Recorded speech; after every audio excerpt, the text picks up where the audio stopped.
que no estudiamos el lunes sobre la Perashá. La Perashá de esta semana, como dije, es Vayejid. La Perashá de esta semana nos habla, primero y principal, es el último de los tomos, el último Perashá del tomo Bereshit. Esta semana finalizamos el primer libro Bereshit. La semana que viene, si Dios quiere, ya vamos a comenzar con Shemot. La Torá nos cuenta la vida de Jacob en la tierra de Egipto, cuando se enferma, cuando lo viene a visitar su hijo Yosef, cuando bendice a sus hijos Efraim, a los hijos de Yosef, a Efraim y a Menashe, cuando decide que Efraim y Menashe sean parte de las 12 tribus, o sea, la tribu de Leví iba a ser tomada como sacerdotes, por lo tanto, la tribu de Yosef se dividió en dos, en Efraim y Menashe. Después comenta la Torá como Jacob reúne a todos sus hijos, a las 12 tribus, y los empieza a bendecir, reprochar, como enseguida vamos a ver. Y al final nos cuenta el fallecimiento de Yosef, el entierro de Yosef y la vida de las tribus con Yosef después de la muerte de Jacob en Egipto. Eso es en resumen la sección de esta semana, pero como siempre vamos a tomar un punto, vamos a analizarlo, vamos a estudiarlo. Una de las preguntas que se hacen todos sobre la historia de los patriarcas es, sabido que los patriarcas son tres, Abraham, Isaac y Jacob, pero sabido también que el elegido de los patriarcas es Jacob. Jacob es el elegido de los tres patriarcas, como dice la Torá, o como dice el Talmud, Bejir Ha'avot, el elegido de los patriarcas es Jacob. Y nosotros nos preguntamos por qué Jacob es el elegido de los patriarcas. En eso hay dos explicaciones, que realmente las dos explicaciones son una, pero analizándolas está traído en dos diferentes maneras en diferentes lugares. En un lugar dice que Jacob es Emet, que Jacob es verdad. Jacob es la sinceridad y la verdad absoluta. Y como está traído en Hasidut, y el primer Rebbe de Chabad en su libro Likutei Torah sobre discurso hasídico sobre la sección de la semana, pregunta qué significa que Jacob es verdad. ¿Acaso Abraham no era verdad? ¿Acaso Isaac no era verdad? Sabemos que Abraham era Gesed, Abraham era bondad, y Jacob era Isaac, era rigidez, y Jacob es Tiferet. ¿Qué significa el Gesed de Abraham no era verdad? La Curá de Isaac no era verdad. ¿Qué significa cuando la Torá nos dice que Jacob es verdad y los demás patriarcas no son verdad? Esa es una de las explicaciones y sobre eso preguntamos. ¿Qué significa verdad de Jacob? Y segunda explicación que se dice es mitatosh leima. Abraham tuvo dos hijos, Isaac y Ismael. Ismael sabemos que se descarriló, no siguió el camino de su padre, y Isaac sí siguió el camino de su padre. Isaac también tuvo dos hijos, Jacob y Esaú. Jacob siguió el camino de sus padres, Esaú no siguió el camino de sus padres. El único que tuvo 12 hijos, 12 tzadikim, 12 justos, 12 eruditos, 12 hijos que siguieron el camino de la Torá y las mitzvot, que siguieron el camino de las enseñanzas de Jacob, fue únicamente Jacob, y por eso se llama Mitatosh Leimá, que su cama, traducido literalmente, significa que su cama fue plena, significa que su descendencia fue plena, todos conducidos y encaminados en el camino de la Torá. Y la pregunta que nos hacemos es, ¿cuál fue el secreto de Jacob? ¿Cuál fue el motivo? ¿Cuál fue la magia, si decirlo vulgarmente, que hizo Jacob para que sus 12 hijos sean tzadikim, sigan el camino y no tener un hijo como Abraham, que fue Ismael, o no tener un hijo como Isaac, que fue Esaú? ¿Cuál fue el logro, el gran logro? ¿Por qué logró eso Jacob y no lo lograron los patriarcas Abraham y Isaac de tener esos hijos plenos como tuvo Jacob. No significa que los 12 hijos de Jacob no cometieron errores. Sí cometieron errores, como sabemos, el error de Rubén, el error de Shimón y Leví, el error de Yehudá, el error de todos los hermanos cuando vendieron a Yosef, pero de cualquier manera, a pesar de los errores, siguieron el camino de la Torá y son llamados Shiftei Ka, las tribus de Dios, están escritos en los 10 mandamientos, son las 12 tribus del pueblo judío. ¿Y cuál fue el motivo? ¿Cuál fue el secreto? ¿Cuál fue la calidad de educación que les dio Jacob a sus hijos, que no logró tener un hijo que se descarriló, que se alejó del camino de la Torá y las mitzvot, como sí lo lograron, como sí le sucedió, perdón, a Abraham y a Isaac? Como dije recién, Abraham tuvo a Ismael, Isaac tuvo a Isab, sin embargo Jacob tuvo a sus 12 hijos plenos, y lo que queremos nosotros analizar hoy en el Shiur es cuál fue el secreto de Jacob, cuál fue el motivo que Jacob logró tener sus 12 hijos siguiendo el camino de las enseñanzas de su padre Jacob. Una pregunta. Sí. Pero Ismael, se supone que Ismael hizo Teshuvá, ¿no? De cualquier manera, si se supone que Ismael hizo Teshuvá, eso no significa que no se descarriló. Si se descarriló, si después hizo Teshuvá y volvió, es otra cosa, pero los hijos de Ismael seguro no siguieron el camino de Abraham. O sea, cuando nosotros decimos que no siguieron el camino, tampoco estamos hablando específicamente de Ismael, sino la descendencia de Ismael. Abraham tuvo 2 hijos, Ismael e Isaac, y el pueblo judío viene de Isaac, no viene de Ismael. Isaac tuvo 2 hijos, Jacob y Esaú, y el pueblo judío sigue de Jacob, no sigue de Esaú. Jacob tuvo 12 hijos y el pueblo judío viene de esos 12 hijos de Jacob. Entonces no estamos hablando solamente específicamente de los hijos reales, o sea, de Ismael en sí, porque puede ser que Ismael, como vos decís, según algunas opiniones, hizo Teshuvá al final, ni estamos hablando de Isaac específicamente, estamos hablando de que el pueblo judío no viene de Ismael, que era uno de los hijos de Abraham, ni viene de Esaú, que era uno de los hijos de Isaac. En cambio, Jacob, sus 12 hijos son parte de la historia del pueblo judío. De sus 12 hijos vienen las tribus de Israel. Todo el pueblo judío viene de los hijos de Jacob. ¿Se entendió? Sí, se entendió. Perfecto. ¿Por qué traigo relativo esto a esta perashá de la semana? Porque a pesar que esta es una pregunta que la podíamos haber hecho la semana pasada o la semana anterior, ¿por qué justo esta semana Vayejí hacemos esta pregunta, vamos a decir, o tratamos este tema? Porque esta semana se nota más que nadie, ¿sí?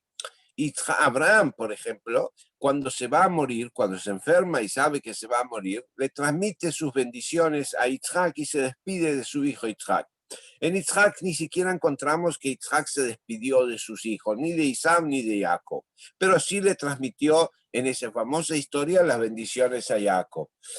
En Jacob, la Torá nos cuenta, la perashá de esta semana, que él reúne a todos sus hijos alrededor de su cama, cuando él está enfermo, cuando él sabe que le quedan horas o días de vida nada más en la tierra, reúne a todos y les habla a todos y le transmite a todos, como enseguida vamos a ver diferentes situaciones que le va transmitiendo a los demás.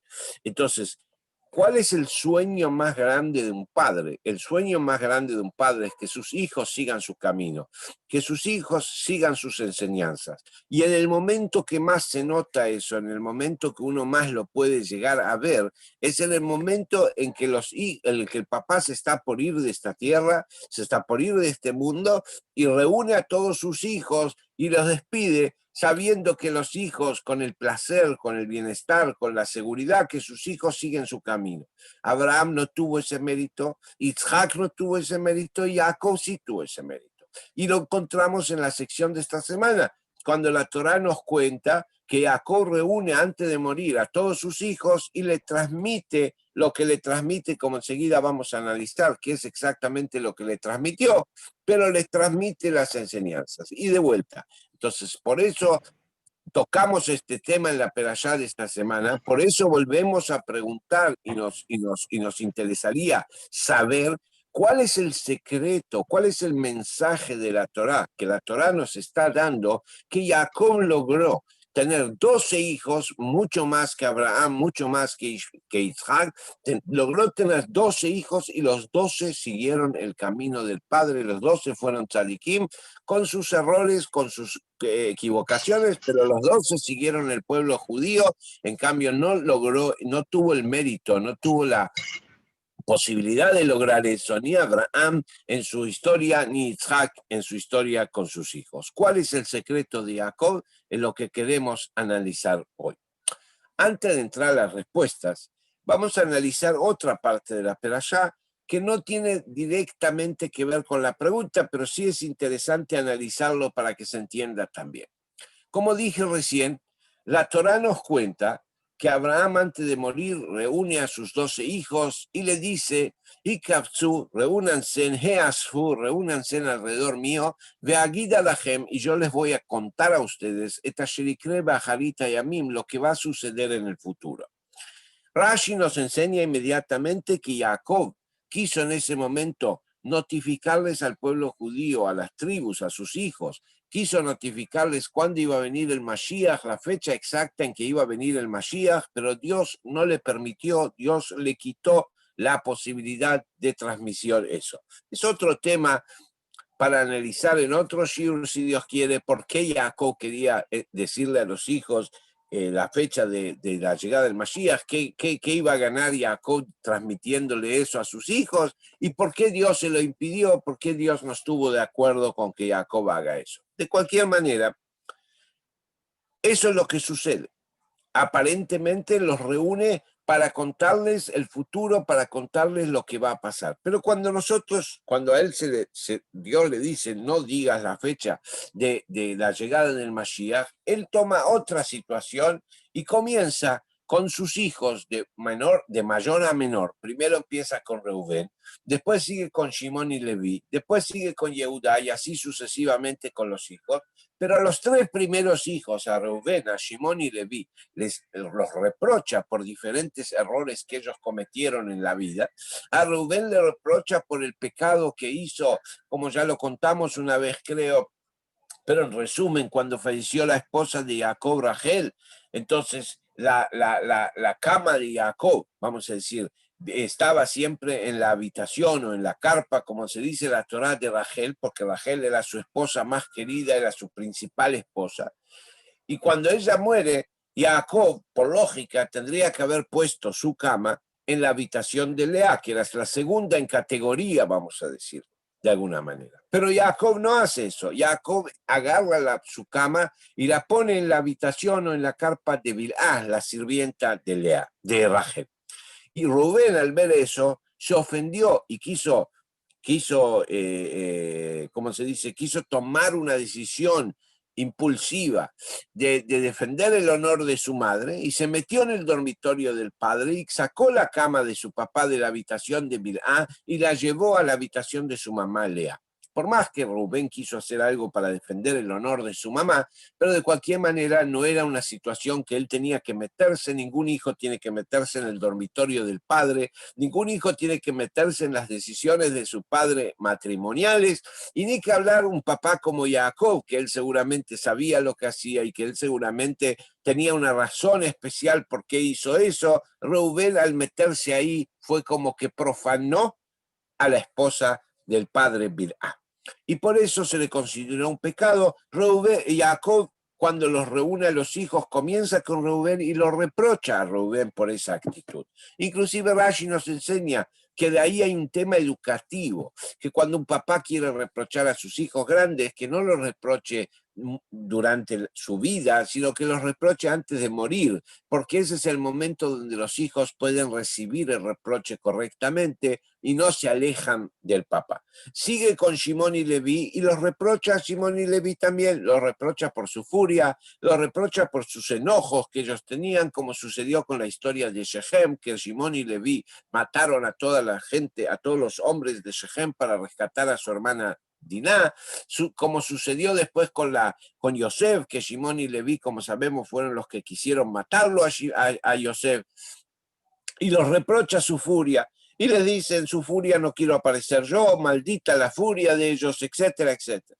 Llega Yehuda, que es el cuarto hijo, y no empieza más a reprochar, sino lo empieza a transmitir cuál va a ser la función de Yehuda en el futuro.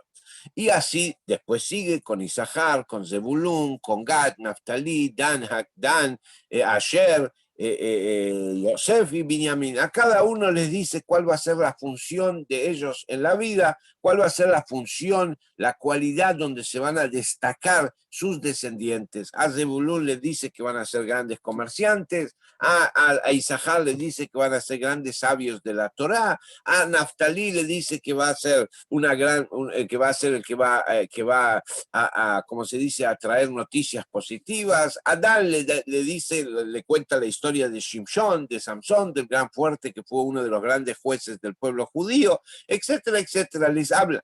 Entonces la pregunta que nos hacemos acá es, ¿qué sentido tuvo esa reunión? ¿Cuál era? ¿Reprochar a los hijos o contarles el futuro de ellos? Porque si era reprochar, ¿por qué reprocha solo a los tres primeros y no reprocha a los demás? Y si era contarles el futuro, ¿por qué a los tres primeros los reprochó y a los demás les contó el futuro? Ya no se entiende bien qué es lo que Jacob quiso hacer en esta situación, qué es lo que Jacob quería, si quería bendecirlos, si quería reprocharlos, porque si quería bendecirlos a todos. Sin embargo, a Reubén, a Shimón y Leví no los bendijo, los reprochó. Si quería reprocharlos a todos. Pero la realidad es que a los únicos tres que reprochó fue a Reubén y Shimón y Leví. Entonces la pregunta es ¿por qué hizo eso Jacob y qué sentido tenía eso Jacob? La explicación interesante que debe traer en una sijá, en una charla sobre la perashá de la semana, el Rebbe da una explicación magnífica sobre esta situación, qué es lo que hizo Jacob en ese momento. Cuando existió Abraham, el primer patriarca, no hubo duda, no había ninguna duda que Abraham era el líder del pueblo judío. Él era el patriarca, él fue el primero, él era el líder del pueblo judío. Cuando Abraham iba a fallecer, no había ninguna duda que su sucesor en el liderazgo del pueblo judío iba a ser Isaac, su hijo predilecto, su hijo de Sará y su hijo que seguía el camino de las enseñanzas de Abraham. Cuando murió Isaac, tampoco había ninguna duda que el líder del pueblo judío, el rey del pueblo judío, quien iba a continuar, quien iba a ser la continuidad de Isaac y de Abraham, iba a ser Jacob. Pero acá, cuando Jacob se está por morir, hay que nombrar un líder. ¿Y cuál es el líder? ¿Quién va a ser el líder? Rubén, Shimón, Leví, Yehudá, Isahar, Zebulún, Yosef, Binyamin. ¿Cuál iba a ser el líder? Eso es lo que está empezando a querer analizar Jacob con sus hijos y nombrar un rey en el pueblo judío. Lo nombra a Yehudá. Como todos sabemos, que le promete a Yehudá que todos los reyes de Israel van a ser eternamente sus descendientes a partir del rey David en adelante, e inclusive en la diáspora. Los grandes líderes del pueblo judío fueron también descendientes de la tribu de Yehudá, y etcétera. O sea, Jacob elige a Yehudá como líder del pueblo judío. ¿Qué es lo que sucede? La primera cosa que tendríamos que preguntarnos y analizar es por qué a Yehudá y no a Yosef. ¿O por qué a Yehudá y no a Rubén, que era el mayor? ¿O por qué no a Shimón y Leví? ¿Por qué justo a Yehudá? ¿Por qué el cuarto hijo recién Jacob lo eligió? Y específicamente el rey en ese momento era Yosef. Entonces, ¿por qué no nombra a Yosef, que ya era rey de Egipto, ya era virrey de Egipto, y lo deja de lado a Yosef y lo nombra a Yehudá? El Rebbe dice una explicación muy, muy interesante. Que algo de eso creo que ya hablamos la semana pasada o la anterior, pero más profundamente. ¿Cuál es la virtud de un rey? ¿Cuál es ¿qué es lo que tiene que lograr tener un rey indefectiblemente? Aparte de ser una persona honesta, aparte de ser una gran persona, un tzadik, aparte de ser una persona que enseñe Torah y juzgue al pueblo con rectitud, tiene que tener una cualidad especial. El rey de Israel tiene que entender que en su posición es llamado el corazón del pueblo. El corazón del pueblo quiere decir que cuando él se sabe que hay un yehudí, que hay un judío, que necesita una ayuda, sea de cualquier situación de ayuda que necesite, debe estar entregado al yehudí absolutamente. Y cuando decimos que debe estar entregado al yehudí absolutamente, nos referimos que él tiene que dejar de lado, inclusive, su familia, sus hijos, su bienestar y todo lo que él tiene para entregarse al yehudí. Esa es la cualidad de un rey. Y por esa razón,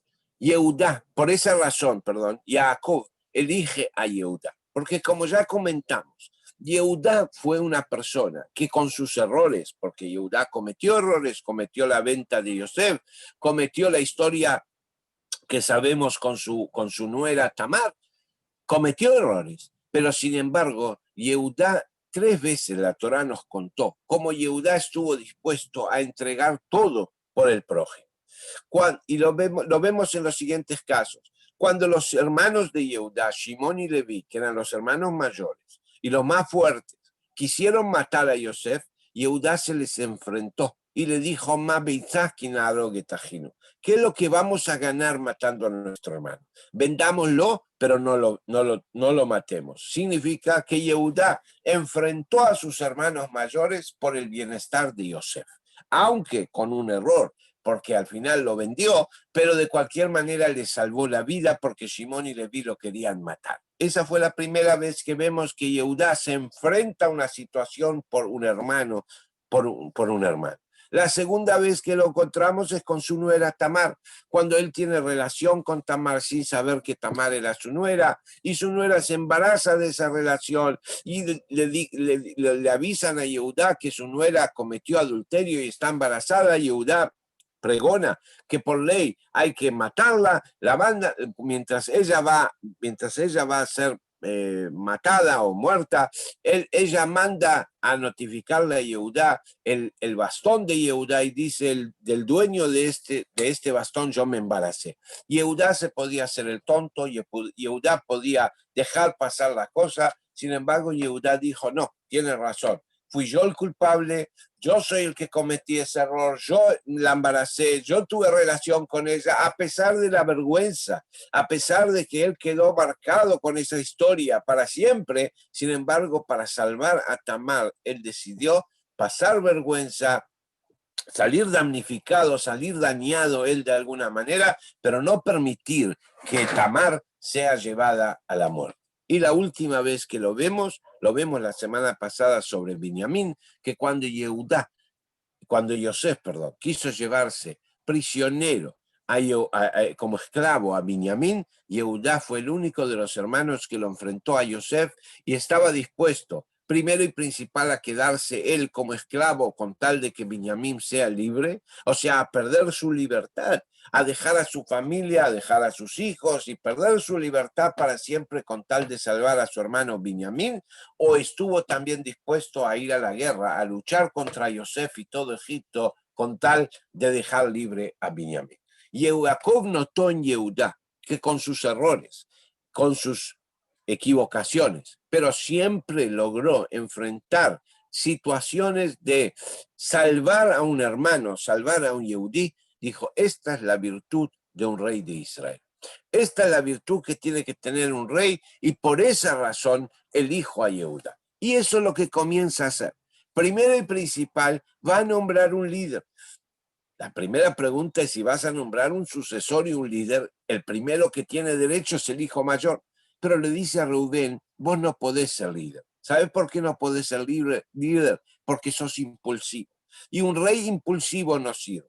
Te pusiste impulsivo cuando yo cambié la cama en la habitación de Rachel a la habitación de Lea y vos impulsivamente hiciste una acción equivocada.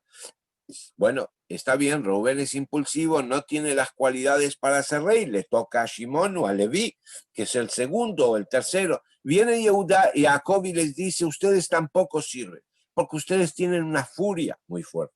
Ustedes se enojan muy fácil y un rey de Israel no puede tener esa furia, no puede tener ese enojo. Y por esa razón continúa con Yehudá. Y dice, Yehudá, vos sos el elegido.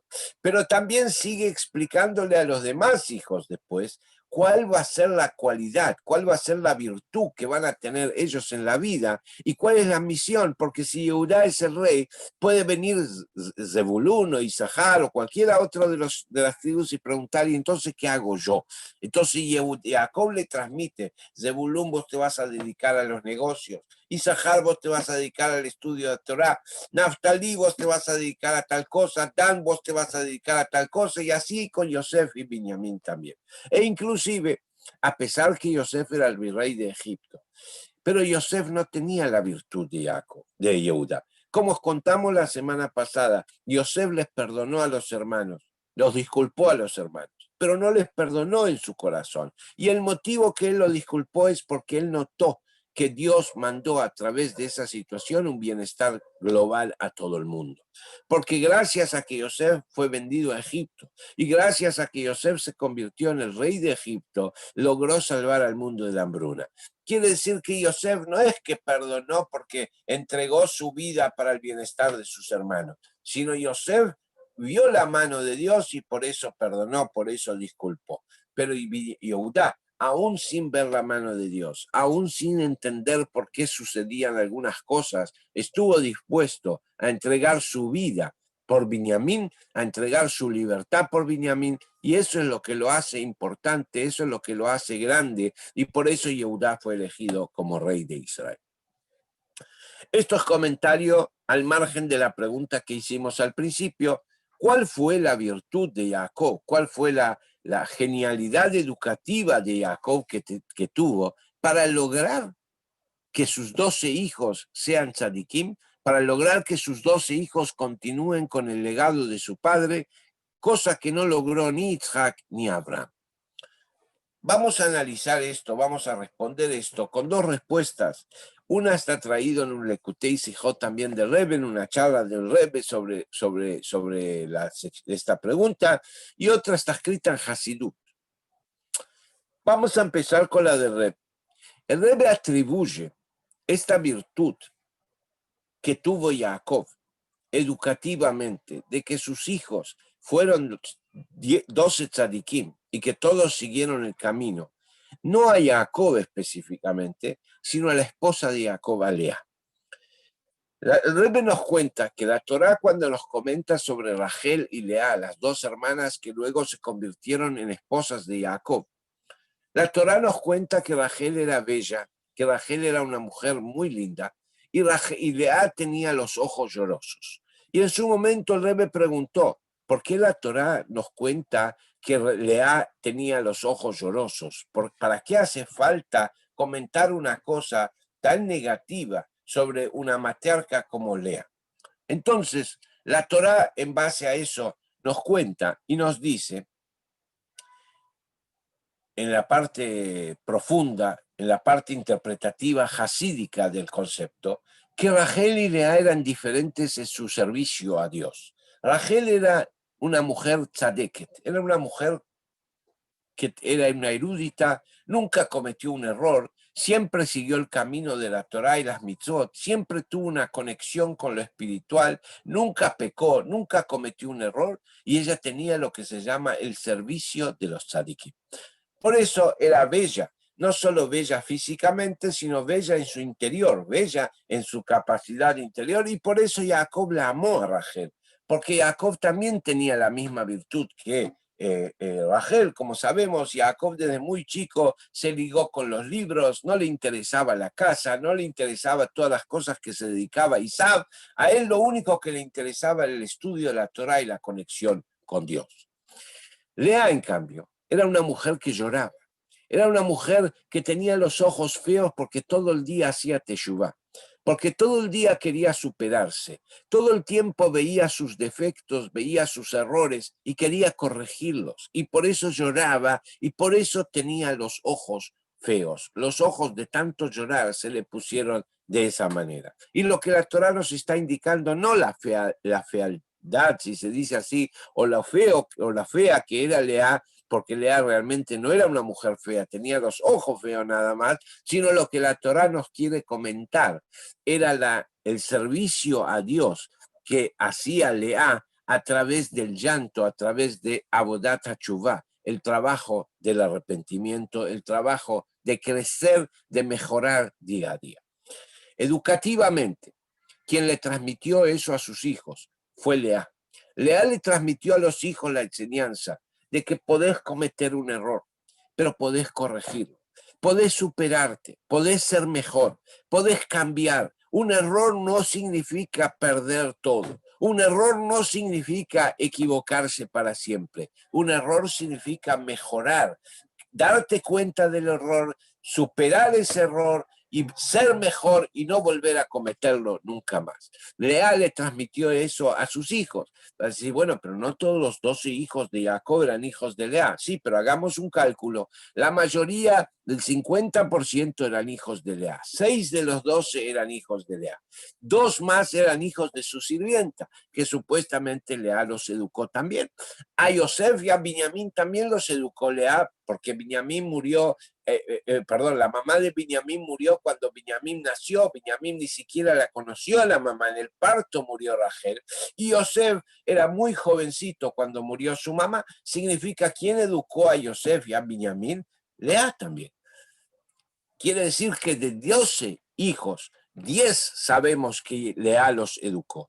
Y por esa razón, ya Lea les inculcó el Avodat HaTshuvah, el servicio de un yehudí de querer mejorar día a día, de querer ser diferente día a día, de no permitir que los errores nos decaigan, nos depriman, nos tiren para abajo y nos digan ya no servimos para nada, porque igual cometemos errores, etcétera, etcétera, sino el crecimiento diario, el todos los días ser diferentes, todos los días ser mejores, todos los días querer superarnos, todos los días querer cambiar.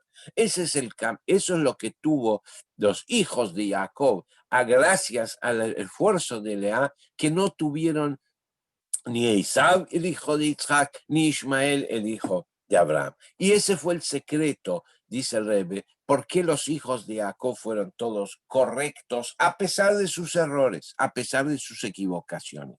Y según el Rebbe, inclusive Jacob mismo, al final de su vida, notó esa virtud de Lea, porque cuando Jacob le pide a sus hijos que lo entierren en Eretz Israel, le piden que lo entierren al lado de su esposa Lea. De ahí aprendemos, dice el Rebbe, que Jacob notó la virtud de Lea y quiso ser agradecido con Lea por el esfuerzo que hizo, por la parte de ella, por la gran parte de ella, para lograr que los hijos de Jacob sigan todos el camino de la Torá y las mitzvot. Esta es la primera explicación. Pero vamos a dar otra explicación que está escrita en Hasidut. Hasidut habla de la diferencia que hay en el servicio a Dios de Abraham, Isaac y Jacob. Como dije al principio, Abraham era bondad, Isaac era rigidez, pero Jacob era Tiferet. Tiferet significa literalmente bello. Tiferet es una unión de bondad y rigidez. Bondad y rigidez en el equilibrio justo. Bondad y rigidez juntos en su equilibrio hacen una cualidad bella, como los colores, por ejemplo. La mezcla de diferentes colores hacen un color más bello. La mezcla del negro con el blanco hacen un color más lindo. La mezcla del rojo con el azul hacen un color más bello. De la misma manera, Tiferet es la mezcla de Gesed y Gurá en el equilibrio justo, y eso hace más bello. Y para entender un poquito más lo que estoy diciendo, voy a decir una parte que comenta el Talmud. Una historia, no una historia, sino una enseñanza que nos deja el Talmud a través de dos pequeñas historias. Perdón, el Talmud nos comenta, Tanu Rabbanan estudiaron los sabios. la forma que una persona debe educar a sus hijos o a sus alumnos es con las dos manos.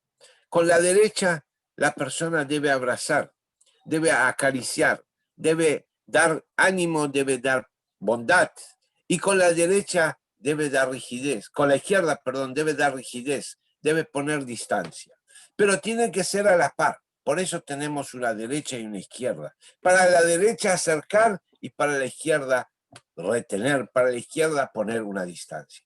El Talmud nos cuenta que una de las grandes o la más grande religión que existieron en los últimos 2000 años, del cual el pueblo judío sufrió mucho, es el cristianismo. Y, como sabemos, nació con Yeshu. Y el Talmud nos cuenta que eso se podía haber frenado, eso se podía haber parado, eso se podía haber logrado, que no suceda. Y el Talmud nos cuenta primero una historia con Gehazi. Gehazi era el asistente del profeta Eliau. Cuando Eliau era un profeta, Eliau es Naví. El Tanaj nos cuenta una historia que existía un rey no judío, un rey de Aram, que tenía una enfermedad, se convirtió, tuvo lepra en su cuerpo. Y él había escuchado de la grandeza del profeta Eliau.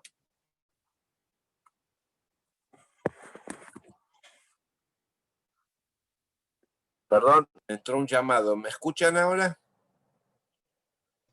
Sí, Rab, sí lo escuchamos. Perfecto. El rey Aram, que no era un rey judío, tenía lepra y él había escuchado de la grandeza del profeta Eliau, entonces fue a pedirle una bendición para curarse de la lepra. Y Eliau Anabí lo mandó a un lugar a purificarse, ¿cómo se dice?, a bañarse en un río. Y le dijo, si te bañas en ese río, vas a lograr sanar de la lepra.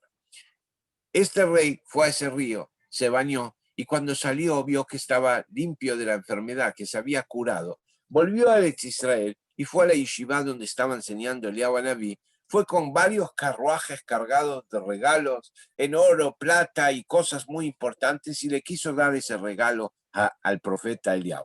Eliyahu Anabí, sin salir de la yeshiva, le mandó a decir con uno de sus alumnos que no quiere ningún regalo y que Dios lo ayudó y que siga su camino. Gehazi, que era el asistente del profeta Eliyahu, cuando escuchó eso, salió corriendo al rey y le dijo, mi patrón se arrepintió y sí quiere el regalo. Porque él pensaba en que Eliyahu Anabí sí necesitaba esos bienes que el rey le quería regalar. Su intención no fue mala, pero no hizo caso a su maestro. Nos cuenta el Tanaj que cuando el profeta Eliyahu se dio cuenta de lo que había hecho Gehazi, lo maldijo. Lo maldijo muy fuerte, se enojó con él muy fuerte, lo maldijo y le dijo que la lepra que tenía Aram le va a caer a él ahora, y no le perdonó y lo expulsó. Gehazi volvió varias veces a su maestro a pedirle perdón y su maestro no quiso perdonarlo, y después el final fue que Gehazi se convirtió, hizo idolatría y cometió muchos errores y hizo cometer muchos errores al pueblo judío. Esa es la primera historia que nos da el Talmud. La segunda historia nos cuenta de un gran sabio de Israel llamado Yoshua ben Perachia. Fue uno de los grandes sabios del Talmud. Yoshua ben Perachia en una época tuvo que salir de la tierra de Israel porque lo perseguía un rey y lo quería matar. Y se fue, creo que si no me equivoco, a Alejandría, a Egipto. Se fue con su alumno, alumno predilecto, que su alumno predilecto en ese momento era Yeshu. Cuando volvieron a Israel después de unos años, le notificaron que podían volver, que el peligro ya se había ido. En el camino de vuelta pernoctaron en un hospedaje de una mujer. Y la mujer los atendió muy bien, les dio de comer, les dio de dormir, les dio cosas muy buenas. Y en un momento, Yoshua ben Perachia se expresó y dijo, qué bella que es la dueña del hospedaje. Pero no se refirió a la belleza física, por supuesto, sino se refirió a la bella de la actitud de dar de comer a los invitados, de atenderlos con tanta devoción, con tanta energía, con tanta entrega. El Yoshu, que entendió que el maestro estaba hablando de la belleza física, le dijo, maestro, ¿cómo estás hablando que es una bella mujer si tiene los ojos feos? Cuando Yoshua ben Perachia escuchó ese comentario de Yeshu, le dijo, ¿Qué te pasa? ¿Qué estás pensando vos y qué estoy pensando yo? ¿En dónde tenés la cabeza? ¿En qué tenés la cabeza? Enseguida lo expulsó, no quiso que sea más su alumno, lo echó y se lo sacó de encima, como se dice vulgarmente. Yoshua volvió varias veces a pedirle perdón. Yoshua ben Perajia no estuvo dispuesto a perdonarlo, no lo quiso perdonar y al final todos lo conocemos. Yoshua se alejó, Yoshua creó otra religión y esa religión fue la que persiguió al pueblo judío por muchísimos años.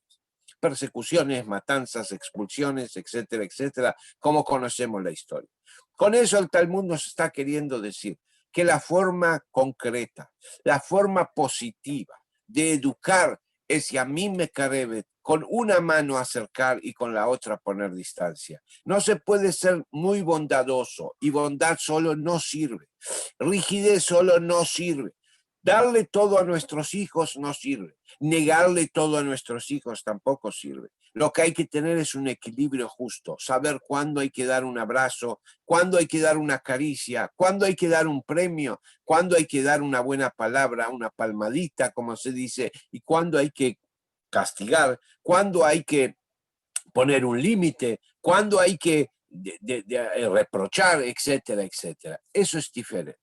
Y el Hasidut nos enseña, Ismael tenía tendencias negativas de por sí. Y Abraham siempre lo sobreprotegió. Inclusive cuando Sarah le pidió que lo expulse, Abraham no quería, si no hubiese sido por la intervención de Dios que le dijo que le haga caso a la esposa, y Abraham no pensaba expulsar a Ismael, a pesar que sabía que Ismael estaba descarrilándose, porque Abraham era puro bondad, Abraham era puro Gesed, y puro Gesed no sirve para la educación, solo puro Gesed no sirve. E Isaac también tenía tendencias negativas y su papá fue muy duro con él.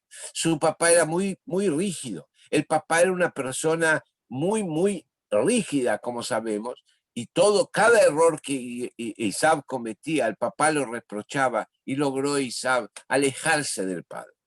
Jacob tuvo la virtud de saber cuándo reprochar y cuándo dar un abrazo. Jacob tenía tiferet, Jacob tenía un equilibrio, porque hay veces un equilibrio significa, hay veces, el Rebbe anterior trae en uno de sus libros una historia muy linda, con esto finalizo, discúlpenme si me tomo unos minutos más, con esto finalizo, él cuenta que en Lubavitch, en la ciudad de Lubavitch, en Rusia, donde estuvo muchos años el movimiento de Chabad, había un maestro que tenía mucho éxito con sus alumnos, que se llamaba Reb Nissan. Reb Nissan tenía mucho, mucho éxito con sus alumnos, pero tenía un hijo que era muy, muy, muy descontrolado. Y una de las cosas que a este chico le gustaba hacer mucho era salir a la calle y dañaba a todos los animales que encontraba. Si era un gato, si era un perro, si era una paloma, si era un chivito, lo que sea, los perseguía, los dañaba, les pegaba, los castigaba.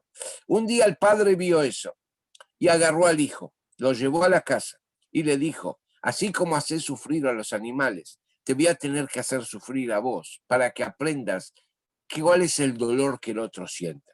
Entonces enseguida lo sentó encima de él y le empezó a dar unos golpes, unos castigos en la cola, como se dice, le dio chachá, como se dice acá en la Argentina, y lo golpeó un tiempo X hasta que el chico lloró y se soltó del padre y se alejó de la casa.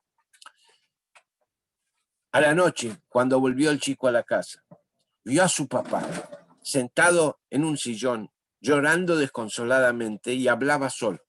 El chico se acercó lentamente, se acercó a escuchar lo que el padre decía y escuchó como el padre lloraba por el dolor que le causó castigar a su hijo.